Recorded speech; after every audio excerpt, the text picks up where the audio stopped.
5 начина да бъдем по-продуктивни. Аре да почваме. Номер 1. Facebook Feed Eradicator. Всъщност май се казва само Feed Eradicator. Какво е това нещо? Сега, ако дойдем ето тук и виждаме, че това е Newsfeed Eradicator, всъщност се казва. И това е Google Extension, дето ако напишем в Google ще ни излезе Google. Но ние искаме да напишем Newsfeed Eradicator. There it is. И това, което правим е, цъкаме тук, добавяме си го към Google и после цъкаме тук и по този начин ще ни изглежда. Какво прави това нещо?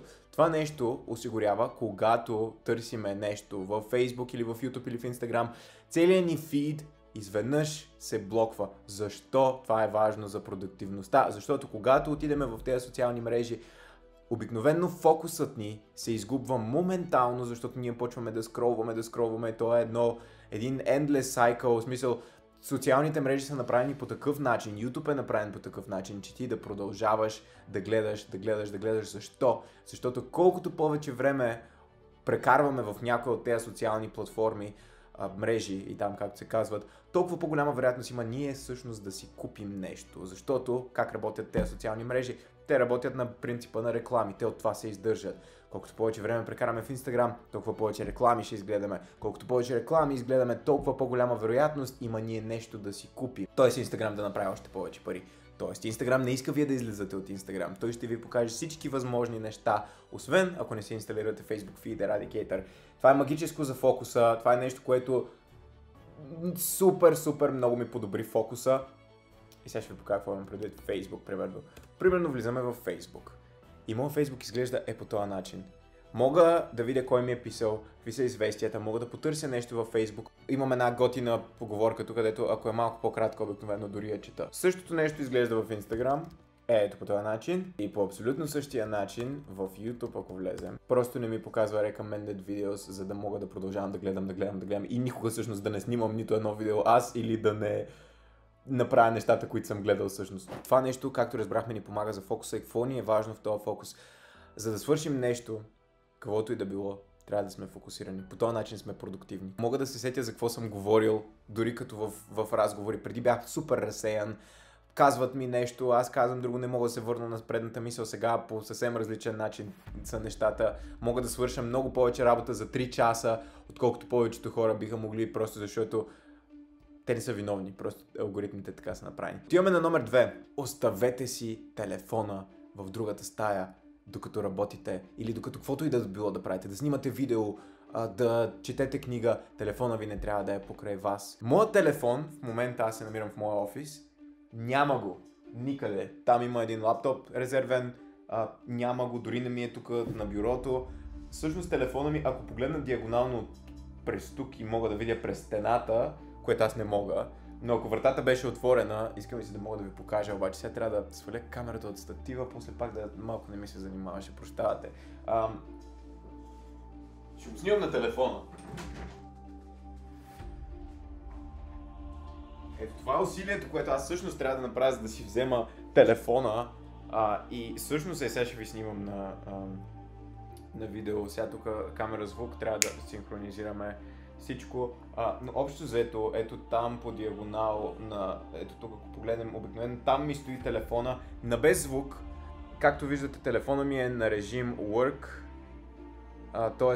приемам обаждания от хората, но не ми излизат никакви нотификации на телефона, нищо такова. В смисъл буквално ето така, то толкова празен ми изглежда телефона по принцип и не е при мен. Защо е важно да нямаме нотификации? Защото това ни ограбва от фокуса ни отново и ни пречи супер много да бъдем продуктивни. Няма как човек да бъде продуктивен, ако на всеки, буквално в момента, ако си пусна всички нотификации, най-вероятно на 10 секунди ще получавам някаква различна нотификация от някое различно приложение и това е просто... В смисъл, ние сме се превърнали, аз наскоро гледах една документалка, превърнали сме се в общество, което буквално като някакви животни на каишка, живота ни се контролира от някакви звуци, които получаваме постоянно, някакво пингване на телефона или какво е супер важно, нещо се е случило в Instagram. Никой не му пука какво се е случило в Instagram. Та няма значение дали на някой му се е родило дете, дали... В смисъл, това нещо може да го разберете и вечерта, когато имате примерно 20 минути, които сте си отделили да ровите в социалните мрежи. Иначе хора, нищо не можем да свършим. Абсолютно. Само тези две неща, като започнах да правя, може да ви се струват като толкова незначителни. Продуктивността и фокусът ми страшно много се подобриха. Наистина. Така, номер 3. Направете си ясно разграничение на пространствата във вашата къща. Какво имам предвид? За да бъдем супер продуктивни, аз имам отделен офис. Знам, че не всеки от вас има тази привилегия да може да си отдели една стая, която да е само офис и нищо друго да не се случва. Буквално тази стая, тук в момента, в която съм, аз съм си я направил единствено и само за работа. Тоест и ми е студио, нали, в което снимам видеята. Мозъка ми знае, че като вляза тук, аз работя от вкъщи, но за мен е много важно да имам една стая, която е само офис, за да може мозъка ми като влезе да знае, това е стаята, в която работя. Аз съм елиминирал колкото се може повече никакви distractions, такива разсейващи фактори няма покрай мен. Буквално е празно бюро, на което имам просто две лампи от двете страни, лаптопа ми, камерата и това е. Няма друго. Идеята е, че аз знам, че влизам тук, сядам на този стол и това, което правя, като седна тук, знам работя. Тук не си чатя на телефона, не гледам рилчета в Instagram, не гледам YouTube видеа, които са за развлечение. Всички те неща се случват във всекидневната. Знам, че мога да гледам сериали, мога да си чатя на телефона някакви неща. Изключително важно е това, за да бъда аз продуктивен, защото аз като седна тук, мозъка ми автоматично се настройва, че тук ще бачкаме. Не бачкам никога в спалнята. Спалнята е място, което трябва да ползваме за две неща. Спане и секс. Нищо друго в спалнята, защото това, което се случва, е, че ние почваме да си чатиме някакви неща на телефона с някакви хора. Почваме да гледаме видеа в YouTube. Събуждаме се и поглеждаме телефона си на едно от най-ограбващите неща за целия ни ден. Ще поговоря след малко за това. И какво се случва? Лягаме си и не можем да заспим. Що? Как? Защо? Защото си мислим за работа, мислим си за ония човек, дет ни е писал, ние отговорихме ли му, той ще ни отговорили. Мислим си за всичко друго, освен за сън. Аз по принцип преди много не можех да заспя от стрес, когато живеех в общежитие в една стая. И си дадох сметка, че това е факта, защото на мен бюрото ми беше на 10 см от леглото ми за спане. Аз като станах от бюрото и можех да легна в леглото и мислех за работа, за стрес, за университет, за 1000 други неща и не можех да заспя. И е същото нещо. Толкова много хора не могат да заспят, нямат качествен сън, защото правят всичко друго в спалнята си, освен да спят. Има телевизори, хората си слагат в спалнята. В смисъл, ridiculous. Телевизора трябва да е всекидневната, няма какво да прави в спалнята. Спалнята не е място да гледаш телевизия. Може би звучи крайно за някой от вас, но ако искаме да сме продуктивни, да имаме пълноценен живот и трябва да имате едно пространство, в което не правите нищо друго и ще наистина отличен опит ви казвам, магическо е. Влизаш вътре, сядаш и знаеш, да, тук е място, където бачкам. Нищо друго не се случва. Номер 4. Ползвайте календар и някакъв task management софтуер. Аз това, което ползвам е просто моят календар, който изглежда по този начин, като правя някакви срещи. В смисъл, по този начин никога не се чудя какво имам да правя следващата седмица. Общото имам план до края на февруари вече какво трябва долу-горе да се случва. Месец за месец нещата изглеждат по този начин. По този начин никога не пропускам какво трябва да направя, понеже доста неща правя в момента. Task Management софтуер, аз използвам Asana, буквално слагам дори неща. Ето снимам и 2 видеа за YouTube, днес трябва да направя част от задачите. Asana е супер лесен Task Management софтуер, но тези неща, тук имам някакви неща, които са примерно, по този начин съм си ги направил, pending issues, някакви неща, които ми стоят като кукички, неща, които трябва да оправя. Така съм си го разграфил, че имам recently assigned, do today, do this week, do next week. И по този начин ми е супер лесно да знам какво трябва да направя. И изобщо не е сложно, в смисъл това ми е буквално задачата. Снимай 2 видеа за YouTube, няма нищо друго на тази задача. Направил съм го лесно, за да мога да следя, ще ги направя ли тези неща или няма да ги направя. Календара същата работа. С Наско, ученикът, на когото помагам като ментор в Able Mentor, с него си говорим много за това, че за да едно нещо, за да го правим наистина и да го правим дългосрочно, а не просто да го правим една седмица и да се откажем, трябва да ни е много лесно и много удобно да го правим. На мен Apple календара и Асаната съм си ги направил, като за малумници, много като за идиоти. За да знам, че ще го правя не само днес, ще го правя утре, ще го правя другата седмица и по този начин ще се държа отговорен за нещата, които съм постигнал. Номер 4.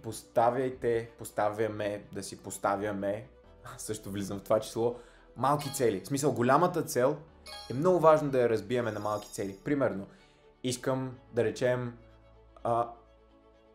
до края на следващите 3 месеца да имам още 10 000 абонати в YouTube. Примерно. Добре, това е голямата цел. Какво трябва да направя аз, за да постигна тази голяма цел? Ами трябва всяка седмица да качвам по едно видео, добре проучено, видео, което ще ви е интересно и така нататък на YouTube канала си всяка седмица, за да мога да постигна тази цел, примерно.